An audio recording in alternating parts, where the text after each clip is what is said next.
दोस्तों 21 जनवरी को जहां फैन सुशांत सिंह राजपूत के जन्मदिन के मौके पर अपने प्रिय अभिनेता को मिस कर रहे थे, याद कर रहे थे, सुशांत डे सेलिब्रेट कर रहे थे, वहीं मुंबई के बांद्रा में बिल्कुल सुशांत जैसी घटना अंजाम दी गई। सब कुछ बिल्कुल 14 जून जैसा ही था।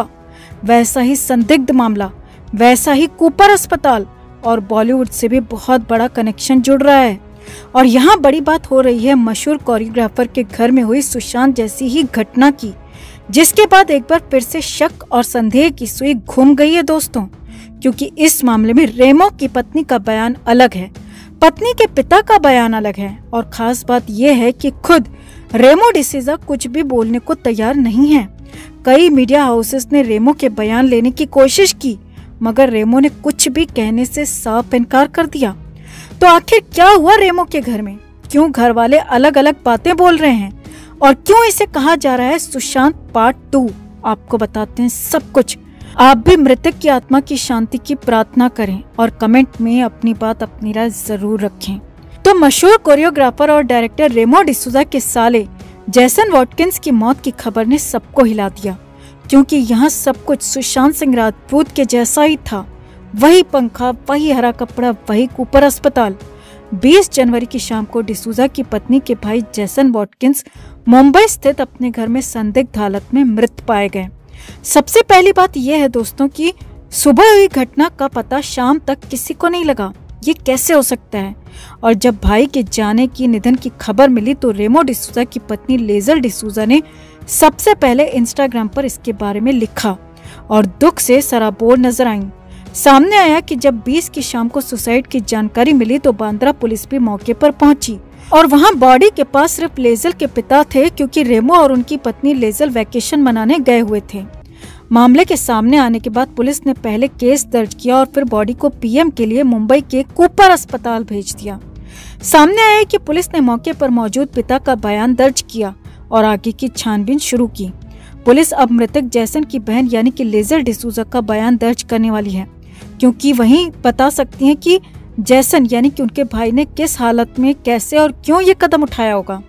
टाइम्स ऑफ इंडिया की माने तो लेजल और जैसन के पिता लंबे समय से किडनी की समस्या से जूझ रहे हैं।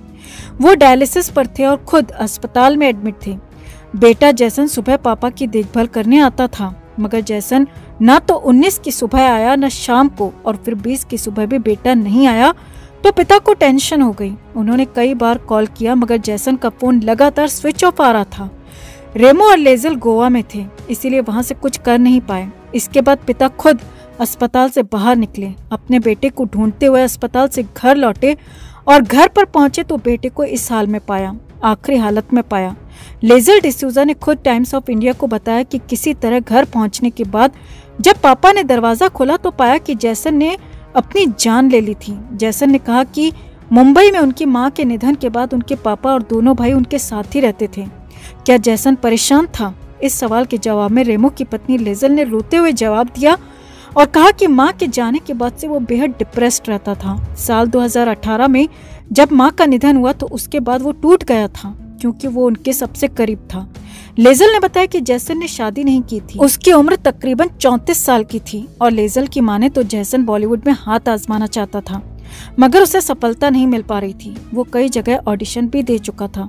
रेमो भी उसकी मदद कर रहे थे, लेकिन उस लिहाज से रेमो मदद नहीं कर पा रहे थे कि बॉलीवुड में काम मिल पाए। घटना से कुछ देर पहले ही रेमो डिसूजा अपनी पत्नी के साथ गोवा में अपने एक दोस्त की शादी में पहुंचे थे और खबर मिलते ही शादी की खुशियां पल भर में मातम में बदल गईं।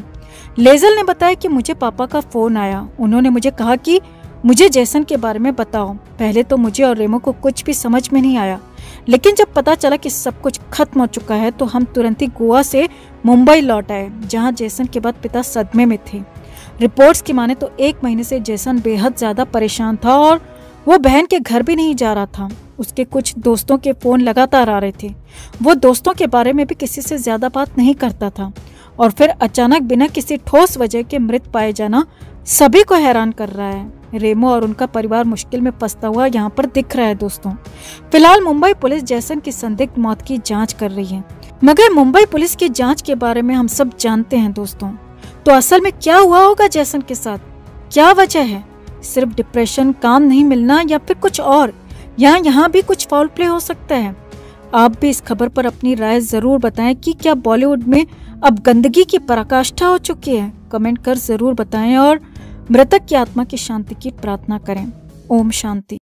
दोस्तों, मुंबई से बहुत बड़ी खबर है। मुंबई से हैरानी भरी खबर है, क्योंकि अचानक रात में वरुण धवन की तबीयत खराब हो गई। वरुण धवन की तबीयत बिगड़ गई और खबर तो यहाँ तक है दोस्तों कि वरुण को घबराहट में अटैक तक आ गया, जिसके बाद तुरंत ही वरुण धवन को अस्पताल पहुंचाना पड़ा है।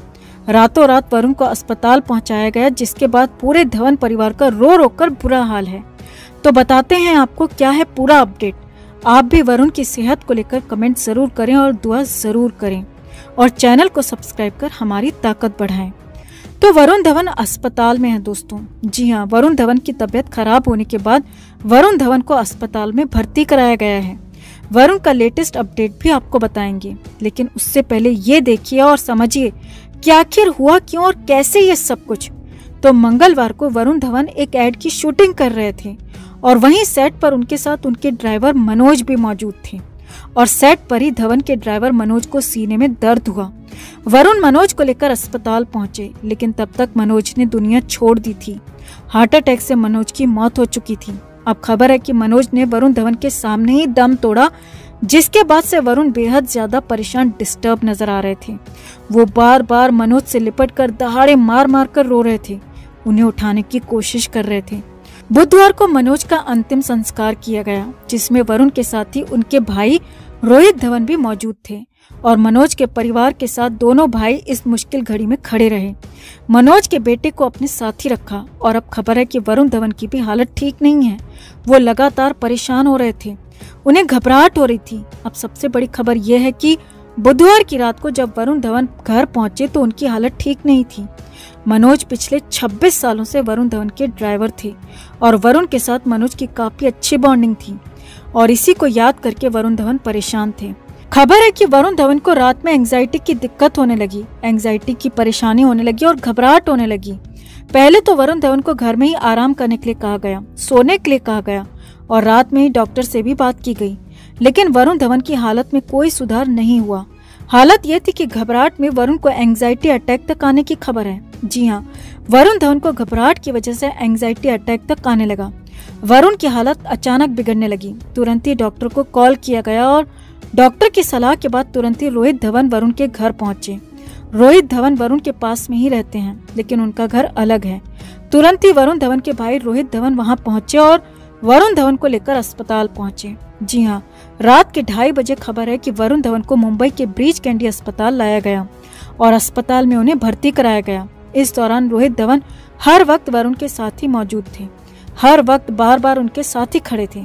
और खबर ये भी है कि इससे पहले दिन में डेविड धवन, जो कि वरुण धवन के पिता हैं, उन्होंने वरुण को कंसोल किया था, समझाया था, लेकिन वरुण का मनोज से बहुत ज्यादा अटैचमेंट था और इसी वजह से वरुण धवन बेहद ज्यादा परेशान है, इमोशनल हो रहे हैं और लगातार इसी वजह से वो घबराहट में परेशान हो रहे हैं। उन्हें एंग्जाइटी की शिकायत बताई जा रही है। अब अस्पताल लाकर वरुण धवन को इंजेक्शन दिया गया, जिसके बाद वरुण को नींद आ गई, लेकिन सुबह भी उनकी तबीयत में ज्यादा सुधार नहीं था और हो सकता है कि अभी कुछ और दिन वरुण धवन को अस्पताल में ही रखा